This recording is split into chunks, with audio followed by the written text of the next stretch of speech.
In just 47 seconds, a single question worth 342 billion in EU legitimacy exploded across the European Parliament floor. Ursula von der Leyen didn't expect the challenge. She froze at the podium, her prepared remarks suddenly meaningless. Cameras zoomed in on her face. The chamber fell into absolute silence. What did Alice Weidel ask that made the most powerful woman in European politics visibly lose her composure for the first time in her presidency? I was there. I watched it unfold.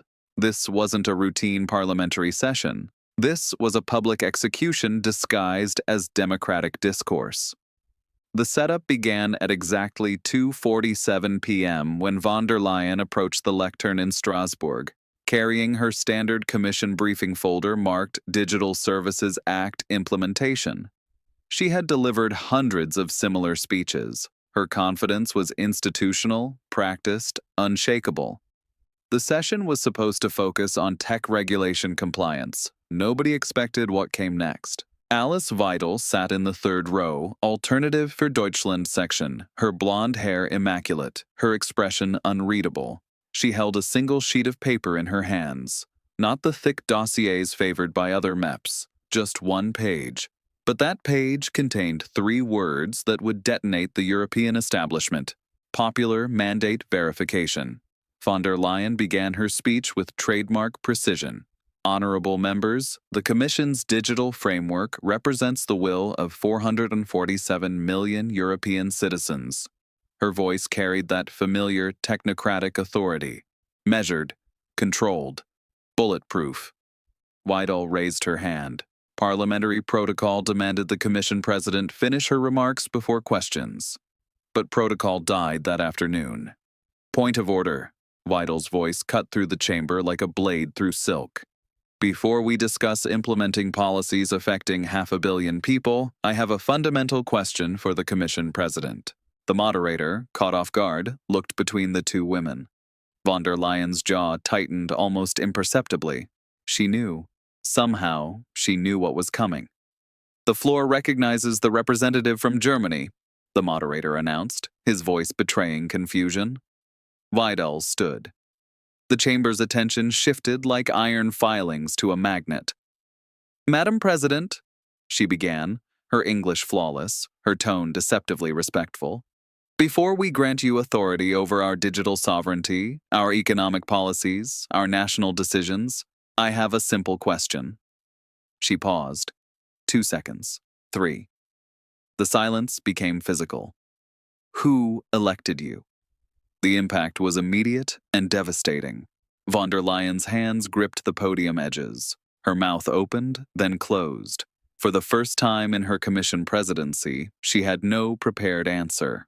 Weidel continued, merciless. You speak of representing 447 million citizens. How many of those citizens voted for Ursula von der Leyen to be Commission President? How many even knew your name was on a ballot? The chamber erupted. The People's Party delegation began shouting procedural objections. The Greens demanded order. But Weidel pressed forward, her voice rising above the chaos. You were selected by backroom deals between party leaders who themselves lost elections across Europe. You represent a system that has systematically divorced power from democratic consent. Von der Leyen finally found her voice. The Commission President is appointed according to treaty procedures. Treaties written by whom? Weidel interrupted. Ratified when? Modified how many times without referendums? I watched von der Leyen's face. This wasn't political theater anymore.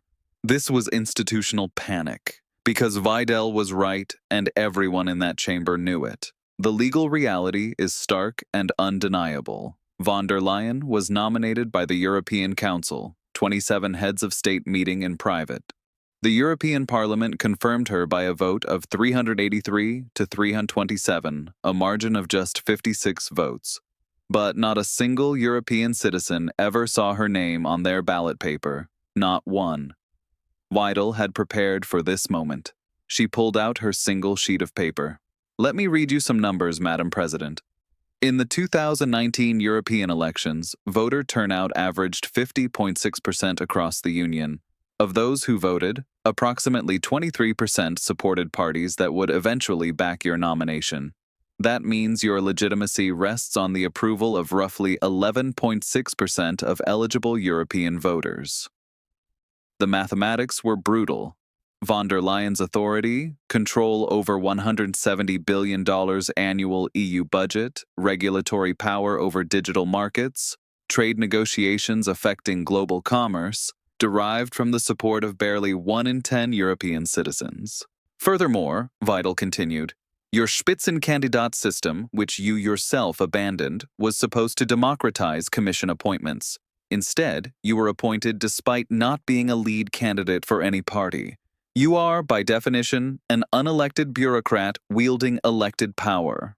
Von der Leyen attempted a recovery. The European Union operates under representative democracy. Citizens elect national governments and European Parliament members who then ignore their campaign promises. Weidel cut her off.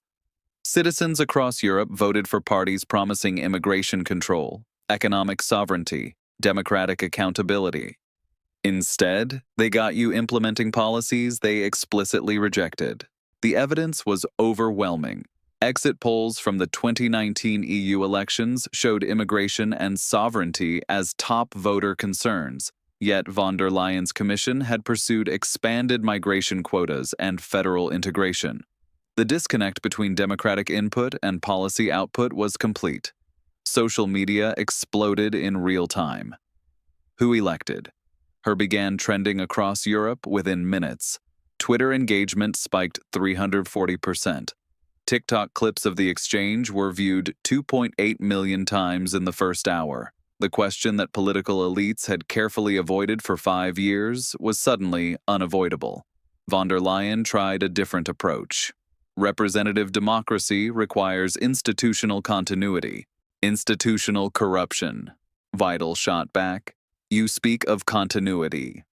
Let's discuss your appointment process. July 2019. Emmanuel Macron and Angela Merkel met privately in Brussels. Your name wasn't on any short list. You weren't even defense minister anymore. Yet somehow, after their private dinner, you emerged as the compromise candidate. The chamber fell silent again. Everyone knew the story, but no one had ever said it publicly with such precision. Weidel produced another document, Hôtel Métropole, Brussels, July 1st, 2019.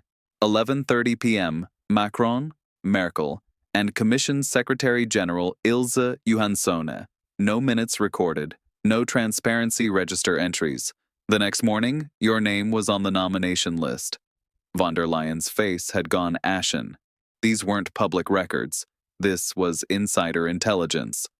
How did you obtain? Von der Leyen began. The same way citizens should obtain information about who governs them. Weidel replied. Through accountability mechanisms you've systematically dismantled. The AfD leader wasn't finished. Your commission has fined member states $5.7 billion for non-compliance with policies those states' citizens voted against. You've overridden national referendum results. You've implemented climate policies that destroyed industrial jobs while exempting the Brussels elite from economic consequences. Each accusation landed with documentary precision. Von der Leyen couldn't deny the fines. She couldn't deny overriding referendums. She couldn't deny the climate policies or their economic impact. The European project, Weidel continued, was sold to citizens as democratic integration. Instead, it became democratic replacement. You don't represent Europe's citizens, Madam President.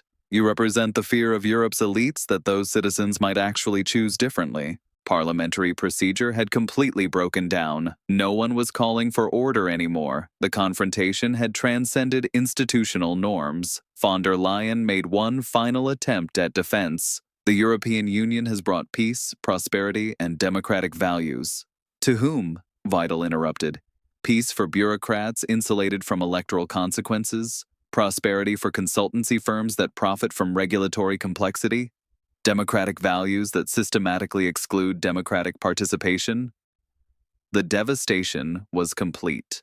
Von der Leyen stood at the podium, representing institutions worth trillions of euros, governing hundreds of millions of people, wielding power that affected global markets and national sovereignty. But she couldn't answer one simple question. Who elected her? The cameras captured her retreat. No dramatic exit this time. Just a slow, methodical gathering of papers, a whispered consultation with her chief of staff, a mechanical thank you to the chair. Von der Leyen left the chamber not as a political leader, but as a symbol of democratic deficit made visible. Weidel remained standing as von der Leyen departed. Her final words echoed through the empty space. The European people deserve better than appointed authority disguised as democratic representation. They deserve the right to choose who governs them. The markets responded immediately. The euro dropped 1.2% against the dollar. German bond yields spiked. Polling across member states showed dramatic shifts toward Eurosceptic parties within hours. The question that broke institutional consensus had broken institutional confidence. In the aftermath, Brussels went silent. No press releases, no counter-narratives, no institutional response, because there was no legitimate answer to Weidel's question. The European Commission president, wielding enormous power over European citizens, had never received a single vote from those citizens. The democratic deficit that European federalists had spent decades denying became undeniable in 47 seconds. One question, one truth, one system exposed. The ultimate irony remains stark.